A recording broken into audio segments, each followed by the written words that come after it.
सम्मानित साथियों, नमो बुद्धाय, जय भीम। आज के इस वीडियो में हम आपको सुनाएंगे क्रांतिकारी संबोधन परम आदरणीय विनय कुमार सिद्धार्थ जी, प्रांतीय उप महासचिव आवाज का उत्तर प्रदेश एवं जिला उप महासचिव आवाज का कन्नौज। बुद्ध पूर्णिमा के सुनहरे अवसर पर 23 मई 2024 को आवाज का कन्नौज की टीम की गरिमामयी उपस्थिति होती है ग्राम गढ़ी कानपुर नगर में, जहां पर तथागत बुद्ध की प्रतिमा का अनावरण किया जाता है, बुद्ध विहार का स्थापना किया जाता है और वहां पर एक वैचारिक संगोष्ठी का आयोजन, विचार गोष्ठी का आयोजन किया जाता है। और इसी विचार गोष्ठी में अपना क्रांतिकारी संबोधन देते हुए आदरणीय विनय कुमार सिद्धार्थ जी क्या कुछ समाज का मार्गदर्शन करते हैं, वो हम आज आपके समक्ष अब कुछ ही क्षणों में रखने वाले हैं। हमारा आपसे निवेदन है कि आदरणीय विनय कुमार सिद्धार्थ जी का जो संबोधन है, क्रांतिकारी संबोधन है, वो आप अंत तक जरूर सुने ताकि आप भी निष्कर्ष तक पहुंच सकें। आइए सुनते हैं ये संबोधन। के चरणों में श्रद्धा का सुमन अर्पित करते हुए जिन्होंने अपना संपूर्ण जीवन इस बहुजन समाज को उठाने के लिए लगा दिया, ऐसे महापुरुषों के चरणों में मैं बार बार नमन करता हूँ, नतमस्तक होता हूँ, वंदन करता हूँ। इसी साथ ही विश्व संघ को मैं करता हूँ। इसी के साथ मुख्य अतिथि श्री जितेंद्र नाग जी, श्रद्धेय सरजीत आर्या जी, श्रद्धेय अवध नारायण जी, इसी के साथ मुख्य संचालक महोदय, गांव के ग्राम प्रधान जी एवं समस्त धर्म प्रेमी सभी को मेरा सादर नवोदय जय भीम। आज आपके इस गढ़ी गांव में आने का जो मौका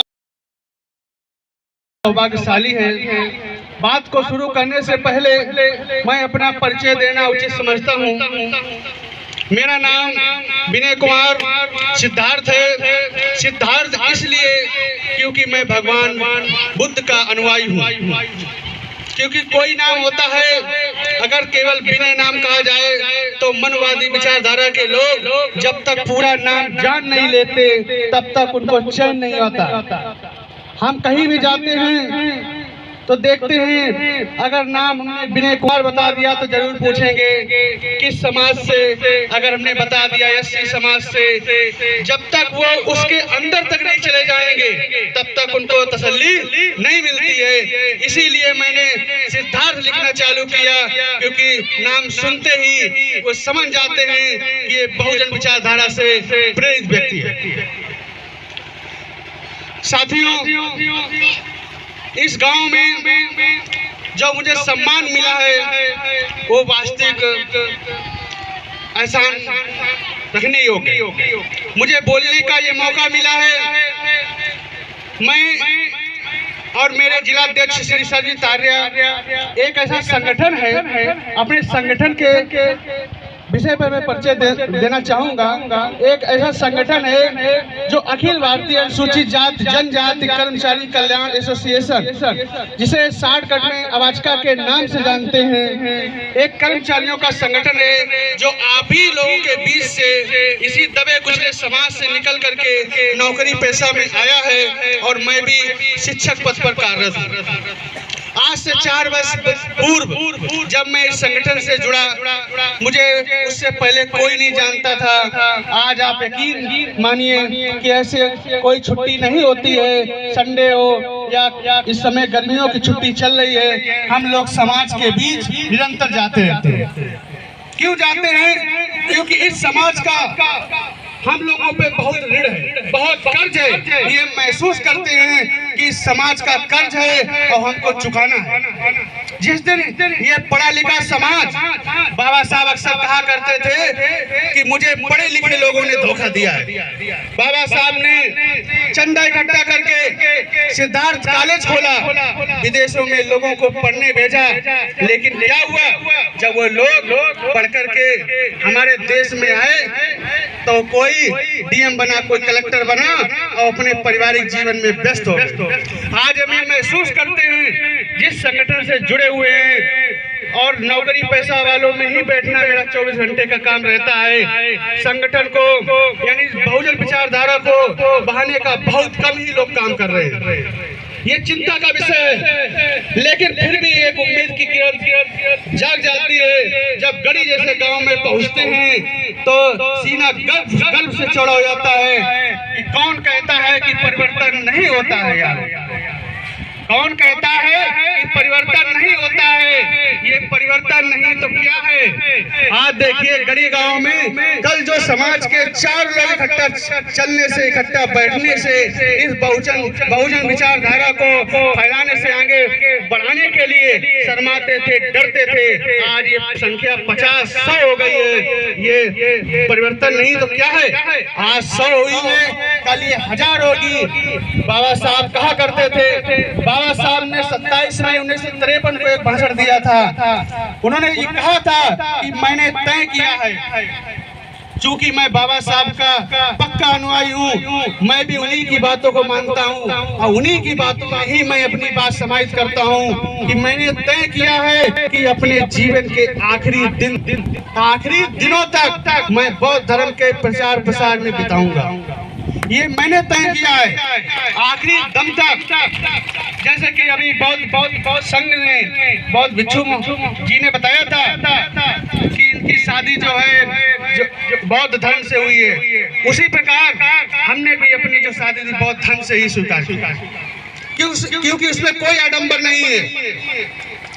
और बाबा साहब कहते हैं, भगवान बुद्ध कहते हैं कि अप दिवो भव, अपना प्रकाश स्वयं बनिए, देखी दिखाई बातों पे विश्वास कीजिए, सुनी सुनाई बातों पे नहीं। इस दुनिया में जो आया है वो नश्वर है, आपके सामने जो आज है आप ही के सामने वो नष्ट हो जाएगा। इसलिए अपना प्रकाशमान स्वयं बनिए। भगवान बुद्ध कहते हैं, भगवान बुद्ध का नाम सुनते ही बहुत से मनवादियों का जो मनवादी है वो डर जाते हैं और ये कहने लगते हैं कि जो भगवान बुद्ध हैं वो भी उन्हीं देवी देवताओं के अवतारों में से एक है। अक्सर अगर उनसे बात करोगे तो कहेंगे कि भगवान बुद्ध भी अगर 9 अवतार हैं तो 10वां उसमें जोड़ देते हैं, लेकिन नहीं। भगवान बुद्ध कहते हैं, मैं उन बुद्ध जीवियों की ये बातों को जब सुनता हूँ तो बड़ा आश्चर्य हो जाता हूँ, बड़ा अचंभित होता हूँ, जिन्होंने इतने वेद, इतने ग्रंथों को पढ़ा है और वो जब ऐसी बातों को करते हैं। अगर सच देखा जाए तो हिंदू धर्म में चूंकि मुख्य विषय जो है वो बौद्ध धर्म है, आज बुद्ध पूर्णिमा है तो वही खराब वक्त देख लिया है, तो उस खराब वक्त से हमको सीख लेनी चाहिए कि उसकी पुनरावृत्ति न हो। भगवान बुद्ध मेरे विचार से ऐसे विचारक थे जो आज तक इस धरती पे न पैदा हुए हैं और न होंगे। भगवान बुद्ध सर्वश्रेष्ठ हैं। इसी के साथ ही चूंकि हमारे साथ बहुत ही कैडराइज वक्तागण आए हुए हैं, हमारे अध्यक्ष महोदय, और समय भी हो रहा है, तो कुछ पंक्तियों को मैं कहूँगा, उन्हीं पंक्तियों के साथ हम अपनी वाणी को विराम देंगे। ये पंक्तियाँ जो हैं बहुत ही महत्वपूर्ण हैं। मैं कहना चाहूँगा, अंबेडकर जैसा बनना है तो अंबेडकर जैसा करना होगा। अक्सर लोग कहते हैं अंबेडकरवादी, और कैसे अंबेडकरवादी हो? बाबा साहब के जीवन चरित्र को कम से कम धारण तो करिएगा। अगर पैसा खर्च किया है, उनके जीवन चरित्र, उनकी जीवनी, उनके संघर्ष को हमने नहीं समझ पाया तो सब बेकार है। एक ये विरासत बनी है तो उसको संजो कर रखना ही होगा। अंबेडकर जैसा बनना है तो अंबेडकर जैसा करना होगा, और बुद्ध सा यदि बनना है तो घर को छोड़ निकलना होगा। रैदास कबीर सा बनना है तो सत्य राह दिखलाना होगा। सावित्री फुले बनना है तो शिक्षा का अलग जगाना होगा। साहू नारायणा पेरियार हो बनना, साहू नारायणा पेरियार हो बनना तो साहस करके चलना होगा और शासक तुमको बनना है। और शासक तुमको बनना है तो कांसी राम से चलना होगा, कांसी राम से चलना होगा। कांसी राम जी का नाम आया है तो छोटी सी एक बात है, उसको हम बताएंगे। जब हमारे समाज पे बहुत अत्याचार होता है, जब मानवर कांसीराम साहब हुआ करते थे तो बहुत अत्याचार होता था, हमारी माताओं बहनों के साथ मारे जाते थे, पीटे जाते थे। तो उस समय बानसेब नाम का संगठन चलता था, जिसके मुखिया मानवर कांसीराम साहब जी हुआ करते थे। तो हमारे समाज के लोग उनके पास गए, हमारे लोग उनके पास गए और ये कहा हमारे साथ अत्याचार होता है, हमारी बहन बेटियां सुरक्षित नहीं है, हमारा समाज सुरक्षित नहीं है, ये मनवादी लोग हम लोगों को प्रताड़ित करते हैं। तब मानवा साहब क्या कहते हैं कि हुक्मरान बनिए। हुक्मरान का मतलब था कि इस देश की शासन सत्ता संभालिए, अपना प्रधानमंत्री, अपना मुख्यमंत्री अपना बनाइए, क्योंकि जिसकी शासन सत्ता होती है, जिसका मुख्यमंत्री प्रधानमंत्री होता है, उन लोगों के साथ अत्याचार नहीं होता है। हम लोगों ने मुट्ठी भर पठानों को देखा है, मुट्ठी भर पठानों को देखा है, मुट्ठी भर अंग्रेजों को देखा है, मुट्ठी भर सबड़ जात के लोगों को देखा है, 3% ब्राह्मणों को देखा है, 3% क्षत्रियों को देखा है और 2-3% कास्ट बनियों को देखा है। उनकी बहन बेटियों, उनके समाज से अत्याचार होता है? नहीं होता है ना। और हम लोग 20-22% होते हुए भी हम लोग मारे जाते हैं, पीटे जाते हैं, बहन बेटियां सुरक्षित नहीं है, शिक्षा संस्थाओं में एडमिशन नहीं मिलता है। फिर इतनी संख्या होते हुए भी हमारा समाज शासक बनने से डरता है।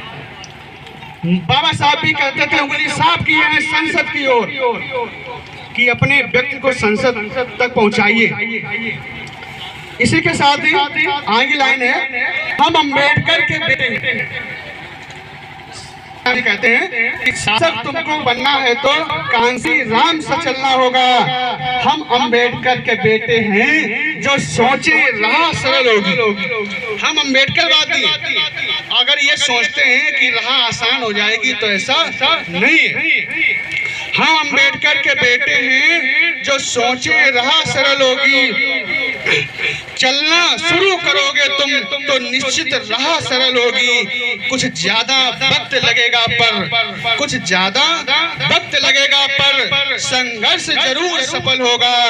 और हर संकट का हल होगा, वो आज नहीं तो कल होगा, वो आज नहीं तो कल होगा। मेरे धर्म प्रेमियों, ये जो मूर्ति लगी है ये प्रेरणा देती है।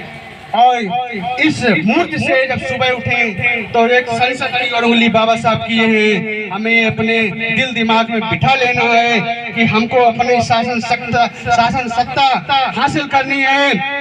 आपको जो वोट मिला है उस वोट की चोट से शासन सत्ता मिल सकती है। और समाज में अगर अच्छी इज्जत पानी है तो पढ़ाई करनी पड़ेगी, समाज को आगे आना होगा, माताओं बहनों को आगे आना होगा, बच्चों को शिक्षित करना होगा, आपको निश्चित सफलता मिलेगी। इन्हीं शब्दों के साथ मैं अपनी वाणी को विराम देता हूँ। जय भीम, नवोदय, जय संविधान, जय विज्ञान।